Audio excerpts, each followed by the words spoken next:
नमस्कार दोस्तों, आपके अपने चैनल परीक्षा वृत्तांत में आपका स्वागत है। आज हम मॉडर्न हिस्ट्री सीरीज़ शुरू करने वाले हैं। मॉडर्न हिस्ट्री के सभी चैप्टरों को लगभग 5-6 सीरीज़ में कवर की जाएगी। आगामी बिहार पीसीएस और यूपी पीसीएस के अंतर्गत होने वाले आरओ एआरओ की परीक्षाओं के दृष्टिगत यह टॉपिक बहुत ही महत्वपूर्ण रहने वाला है। तो शुरू करते हैं हम मॉडर्न हिस्ट्री का पार्ट फर्स्ट।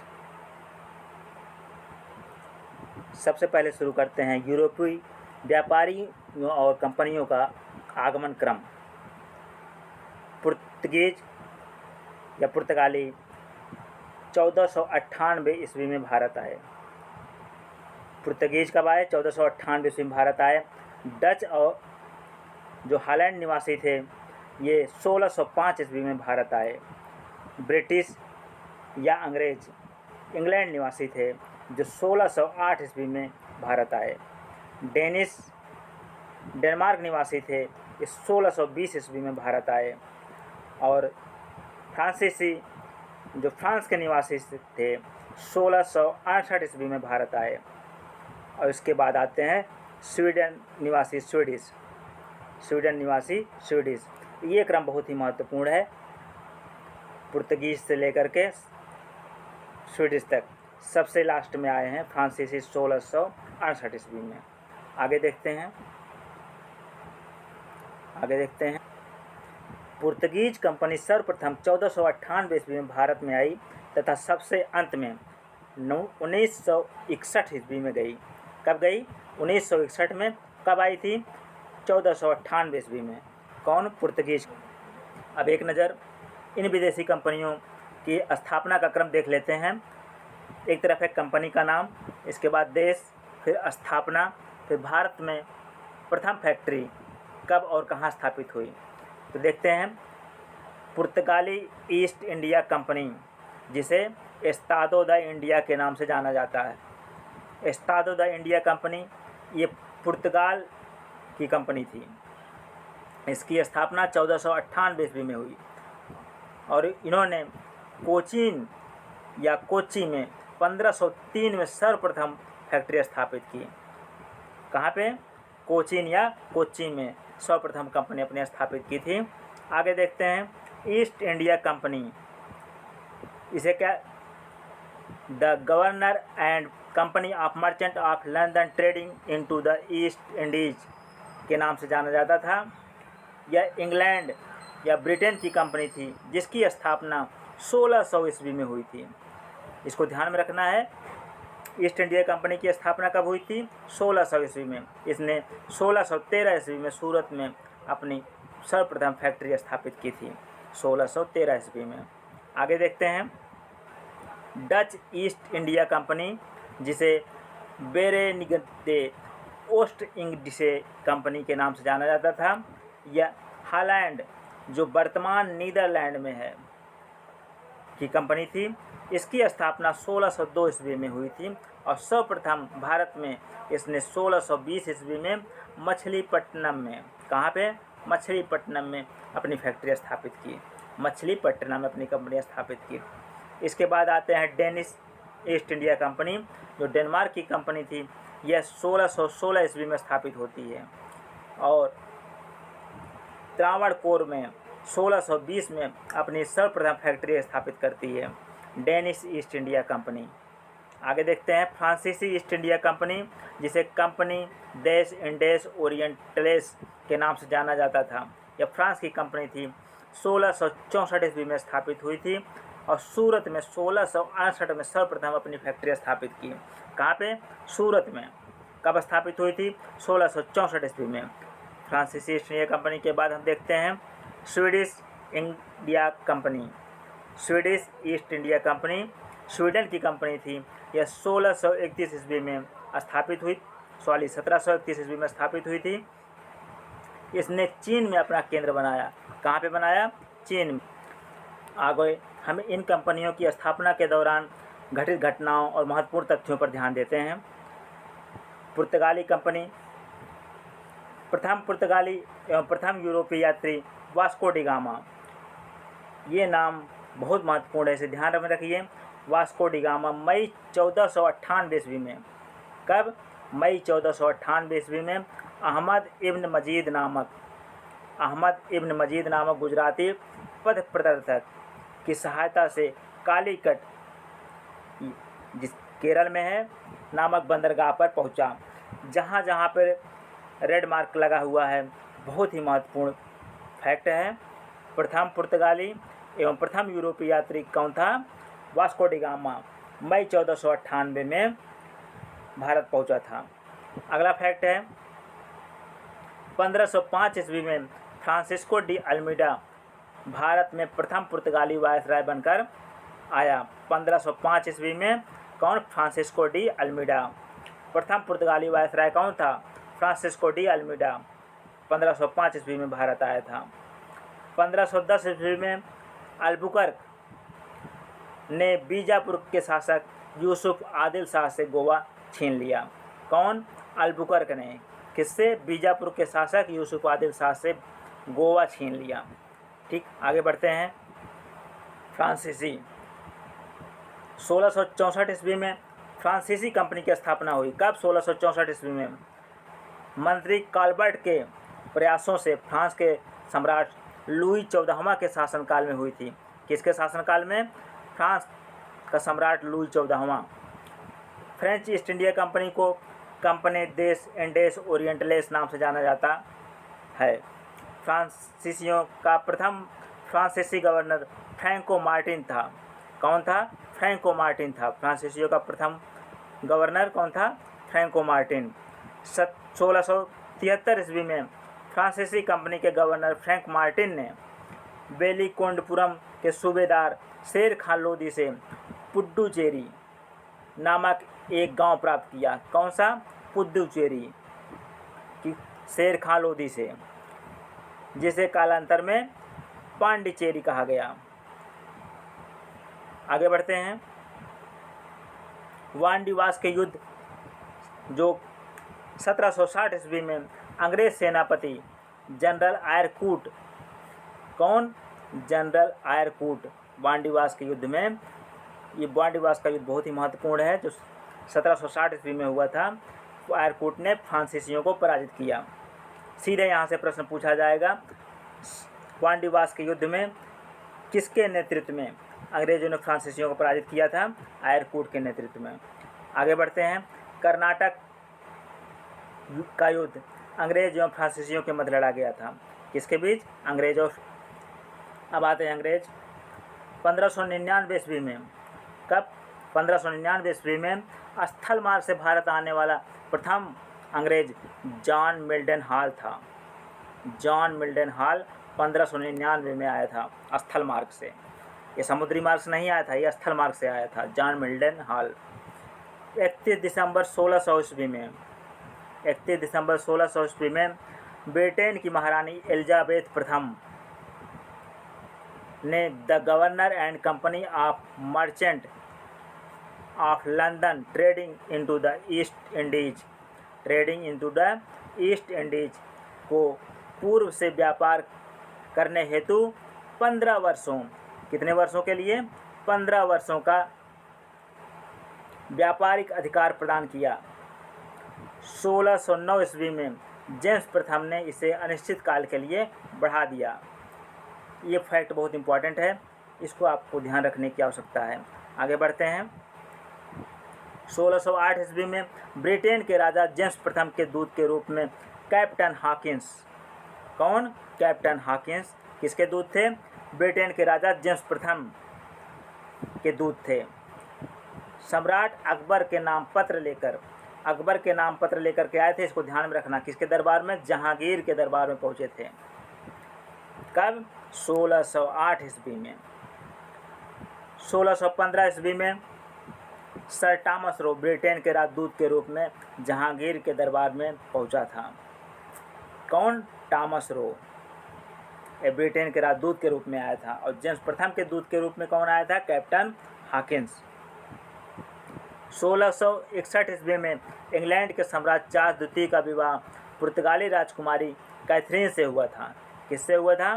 पुर्तगाली राजकुमारी कैथरीन से इंग्लैंड के सम्राट चार्ल्स द्वितीय का विवाह हुआ था 1661 में। फलस्वरूप चार्ल्स को बम्बई उपहार के रूप में प्राप्त हुआ था। यही बम्बई है जो बाद में मेट्रोपॉलिटन सिटी बनता है। ईस्ट इंडिया कंपनी ने 1668 ईस्वी में 10 पाउंड प्रतिवर्ष किराए पर चार्ल्स द्वितीय से बम्बई को प्राप्त किया। कब? 1668 ईस्वी में ईस्ट इंडिया कंपनी ने कितने पाउंड? 10 पाउंड प्रतिवर्ष के किराए पर, 10 पाउंड प्रतिवर्ष के किराए पर चार्ल्स द्वितीय से बम्बई को प्राप्त किया। उत्तर मुगल काल में हमें भारतीय इतिहास के पटल पर 2 महत्वपूर्ण युद्ध देखने को मिलते हैं। पहला युद्ध है प्लासी का युद्ध और दूसरा युद्ध है बक्सर का युद्ध। प्लासी का युद्ध 23 जून 1757 को हुआ था। प्लासी का युद्ध 23 जून 1757 को हुआ था। किसके बीच हुआ था? बंगाल के नवाब सिराजुद्दौला और अंग्रेज जिसके सेनापति थे रॉबर्ट क्लाइव अंग्रेज़ों के सेनापति थे। परिणाम क्या हुआ? अंग्रेज विजयी हुए। भारत में ब्रिटिश साम्राज्य की नींव पड़ी। प्लासी के युद्ध से भारत में ब्रिटिश साम्राज्य की नींव पड़ी। सिराजुद्दौला 1756 में बंगाल का नवाब बना था और इसी के काल में 20 जून 1756 को ब्लैक होल की घटना घटती है। ब्लैक होल की घटना घटती है किसके काल में? सिराजुद्दौला के काल में। इसके बाद प्लासी के युद्ध के बाद मीर जाफर बंगाल का नवाब बनता है 1757 से 1760 ईस्वी के मध्य। मीर कासिम 1760 से 1763 ईस्वी तक। फिर पुनः मीर जाफर बंगाल का नवाब बनता है 1763 से 1765 तक। आगे देखते हैं बक्सर का युद्ध। बक्सर का युद्ध 22 अक्टूबर 1764 को होता है। कब होता है? 22 अक्टूबर 1764 को बक्सर का युद्ध होता है। बंगाल के नवाब मीर कासिम, अवध के नवाब शुजाउद्दौला तथा दिल्ली के मुगल सम्राट शाह आलम द्वितीय, ये नाम आपको याद रखना है। बंगाल के नवाब मीर कासिम, अवध के नवाब शुजाउद्दौला, दिल्ली के मुगल सम्राट शाह आलम द्वितीय और अंग्रेज सेनापति हेक्टर मुनरो के मध्य होता है बक्सर का युद्ध। कब? 22 अक्टूबर 1764 को अंग्रेज विजयी होते हैं। इस युद्ध की जो मुख्य विशेषता है यह है कि अंग्रेज़ों की भारत में वास्तविक सत्ता स्थापित होती है। इस युद्ध से नींव पड़ी थी। प्लासी के युद्ध से वास्तविक सत्ता स्थापित होती है बक्सर के युद्ध से। आगे बढ़ते हैं। बक्सर के युद्ध के बाद रॉबर्ट क्लाइव 2 महत्वपूर्ण संधियां करता है, जो इलाहाबाद की प्रथम संधि और इलाहाबाद की द्वितीय संधि के नाम से जानी जाती है। इलाहाबाद की प्रथम संधि शाह आलम द्वितीय से किससे करता है? शाह आलम द्वितीय से। और दूसरी संधि शुजाउद्दौला से किससे करता है? शुजाउद्दौला से। शाह आलम द्वितीय से संधि कब करता है? 12 अगस्त 1765 में। बक्सर के युद्ध के बाद 12 अगस्त 1765 को शाह आलम द्वितीय से इलाहाबाद के प्रथम संधि करता है। उसके 4 दिन पश्चात 16 अगस्त 1765 को शुजाउद्दौला से इलाहाबाद की द्वितीय संधि करता है। आगे देखते हैं कर्नाटक का युद्ध। कर्नाटक का युद्ध अंग्रेजों एवं फ्रांसीसियों के मध्य लड़ा जाता है। कर्नाटक का प्रथम युद्ध 1746 से 1748 के मध्य होता है। ऑस्ट्रिया के उत्तराधिकार का युद्ध था। इसी युद्ध के दौरान एक्स-ला-शापेल की संधि 1748 में होती है। 1748 में एक्स-ला-शापेल की संधि होती है कर्नाटक के प्रथम युद्ध के पश्चात। कर्नाटक का द्वितीय युद्ध 1749 से 1754 के मध्य होता है। यह कर्नाटक के उत्तराधिकार का युद्ध था। पांडिचेरी की संधि होती है। कब? 1755 में इसी युद्ध के परिणाम स्वरूप पांडिचेरी की संधि होती है। अब 1758 से 1763 के दौरान कर्नाटक का तृतीय युद्ध होता है। यह सप्तवर्षीय युद्ध एवं औपनिवेशिक कारणों से होता है, जिसके पश्चात परिणाम स्वरूप पेरिस की संधि 1763 में होती है। पेरिस की संधि 1763 में होती है। प्रथम कर्नाटक युद्ध के परिणाम स्वरूप एक्सला-शापिल की संधि 1748 में, द्वितीय कर्नाटक युद्ध के परिणाम स्वरूप पांडिचेरी की संधि 1755 में और तृतीय कर्नाटक युद्ध के परिणाम स्वरूप पेरिस की संधि 1763 में होती है। इसका परिणाम क्या होता है? प्रथम कर्नाटक युद्ध अनिर्णित होता है। द्वितीय कर्नाटक युद्ध, जिसमें अंग्रेजों की स्थिति मजबूत रहती है, और तृतीय कर्नाटक युद्ध में फ्रांस की पराजय होती है। अगला महत्वपूर्ण बिंदु है आंग्ल मैसूर युद्ध।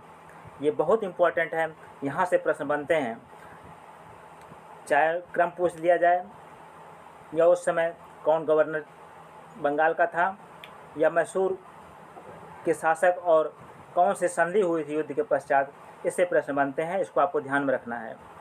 तो युद्ध एवं वर्ष, प्रथम आंग्ल मैसूर युद्ध कब हुआ था? 1767 से 1769 के मध्य।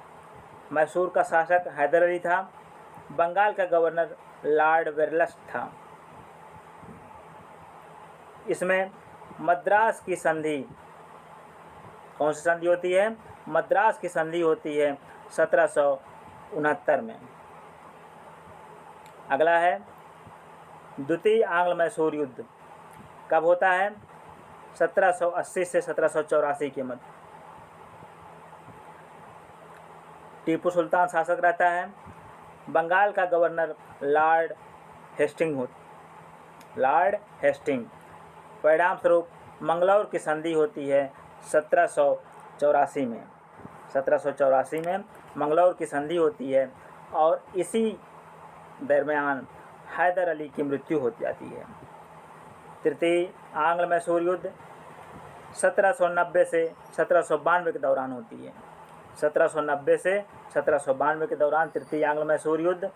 टीपू सुल्तान मैसूर का शासक रहता है।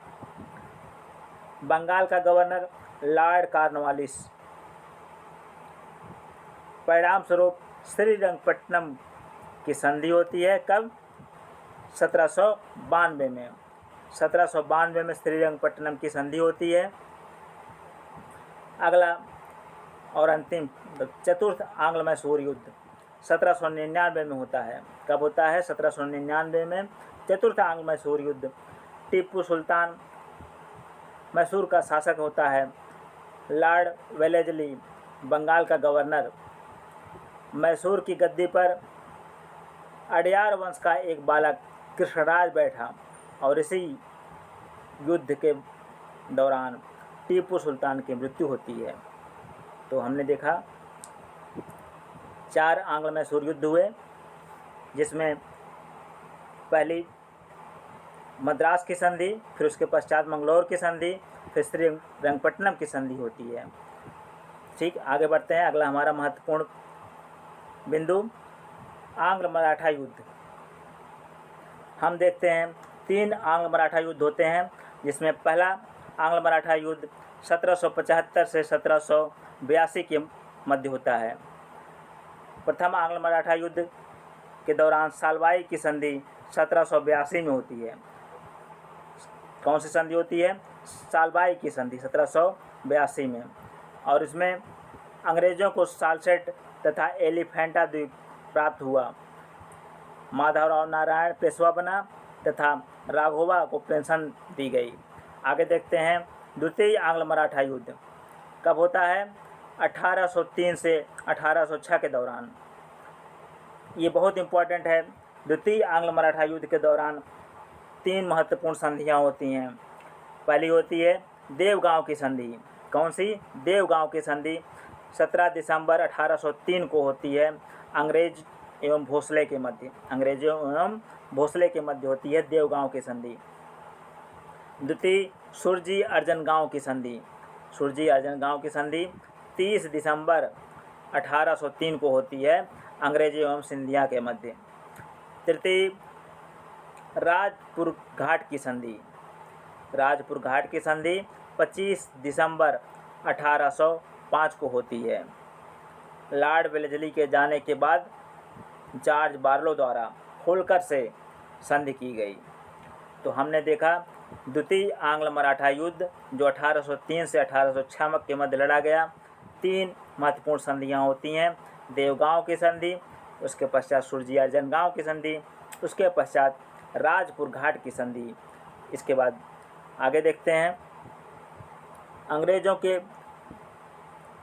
पक्ष में यह युद्ध रहा। अंग्रेज़ों के पक्ष में यह युद्ध रहा। मराठों की शक्ति इस युद्ध के दौरान निर्बल हो गई। द्वितीय युद्ध के पश्चात देखते हैं हम तृतीय आंग्ल मराठा युद्ध। तृतीय आंग्ल मराठा युद्ध 1817 से 1818 के मध्य लड़ा गया। इसमें पूना की संधि, ग्वालियर की संधि और मंदसौर की संधि हुई। पूना की संधि सिंधिया से, ग्वालियर की संधि बाजीराव द्वितीय से और मंदसौर की संधि होल्कर से की गई थी। मंदसौर की संधि होल्कर से की गई थी। समस्त मराठा क्षेत्र तथा ब्रिटिश सत्ता के अधीन हो गया। पेशवा पद समाप्त कर दिया गया। बाजीराव द्वितीय को पेंशन देकर बिठूर भेज दिया गया। इसी के साथ हमारा मॉडर्न हिस्ट्री का फर्स्ट सेगमेंट कंप्लीट होता है। आगे हम अगली सीरीज में मॉडर्न हिस्ट्री कंप्लीट करेंगे। उम्मीद करते हैं आपको वीडियो पसंद आई होगी और लाभप्रद होगी। आप अपने कमेंट बॉक्स में अपना सुझाव ज़रूर दीजिएगा। नमस्कार, धन्यवाद, जय हिंद।